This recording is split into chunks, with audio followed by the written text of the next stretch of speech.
Hard-working princess to a beauty queen, born in 80s Soweto.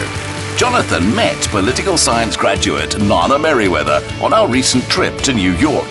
On top of being voted the fairest in a land of 158 million women, Nana is also part South African. Tell us why you admire Angelina Jolie. Well, I was born in a rural village in South Africa while my parents were donating 8 years of pro bono medical and community work. I admire Angelina Jolie because she's exposing her children to the way I grew up, and I just really connect to the way she's raising her kids to be more globally aware. That performance won Nana first runner-up. But then, watching the Miss Universe pageant on TV at this New York restaurant, she was ecstatic to find herself going on to win the title. Nana, we'd like to think that our show changes people's lives, but your life literally changed while you were sitting right here and watching that TV over there. Yeah. So I was here, it was December 19th, the night of Miss Universe. So in June, I got second place at Miss USA. The girl who won went on to Miss Universe. So I came with two friends. The entire bar was watching the Knicks game. They're a big basketball team here in New York. And I was like, we're watching Miss Universe. Turn up all the basketball. And there was all men like, ugh. But then the swimsuit competition came on and then they're like, oh, okay. So we ended up watching it and Miss USA kept advancing. And I was rooting for South Africa. Miss South Africa too, she was gorgeous. If she had won, I would have won because I'm half South African. But Miss USA ended up winning. I was here, I was freaking out. I was so scared to watch. I went into this little corner here.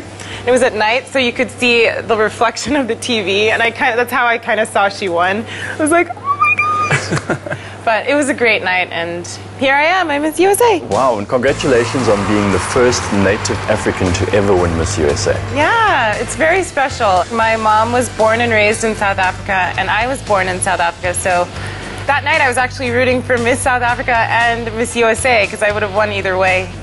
Taking part in a competition like Miss USA must have been so grueling for you. It is. So we moved to Las Vegas for about 3 weeks, and the competition is comprised of events, do appearances in Vegas, and then the final show is on the last night.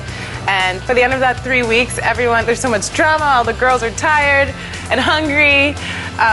It was a very special night because I kept advancing, and to have reached second place, I was excited because I was so close, but things happened for a reason, and I actually won. It was a life-changing moment, and in years to come, anytime she feels like revisiting the excitement, this is how she'll do it. Food here is amazing. I can tell why you chose this place to come watch that night. It is. It has the freshest seafood. I think you guys are the first exclusive interview to take place in the restaurant where I actually won that night, so congrats to you.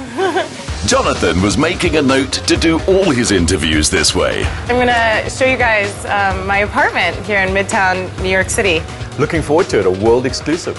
Yeah. That's when we witnessed another reason this Miss USA makes such an impression. Nana, you just officially became the tallest person I've ever interviewed in my life. Yeah, I'm tall. Look how high her legs go. I mean, they end above my belly button. Shall we walk? Yes, we can still be friends. I can fit under her arm. This is fantastic. It's the first time in my life ever.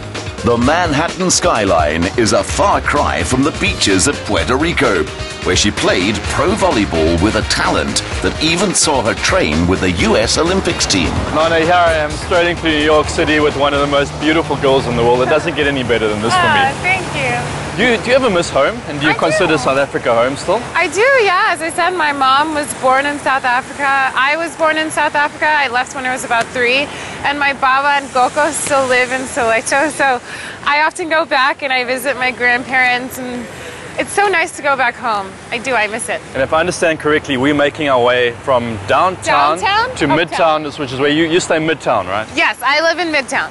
Okay, and what's that move been like for you? Being uptown here, it's busier, especially during the daytime when you get all the businessmen and women walking really fast, going to work, doing their errands. And right, we're on 6th Avenue, but 5th Avenue has some of the best shopping. You'll find Chanel, you'll find Gucci, Prada, stuff that I can't afford, but it's great window shopping. Nana is aware of walking in the footsteps of her formidable parents. Her mum, Nomvimbi, who became one of SA's first black female lawyers, and her dad, Delano, who's both a doctor and famous sprint athlete. At her new apartment, she bowled us over at what she herself has already achieved at just 27. I slipped into something more comfortable. You look amazing. No, you can take this one. Oh, that's so You're sweet. loved. Look at that. Hearts.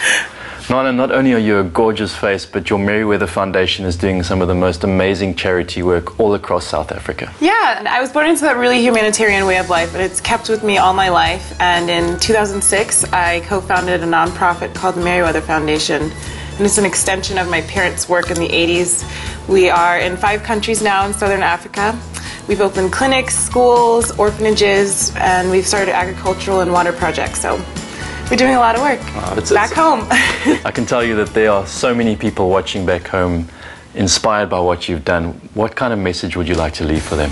My advice is to always persevere, no matter what anyone says, no matter the negativity thrown at you, because you never know. You could end up in a fabulous midtown Manhattan apartment, and yeah, just be confident and persevere.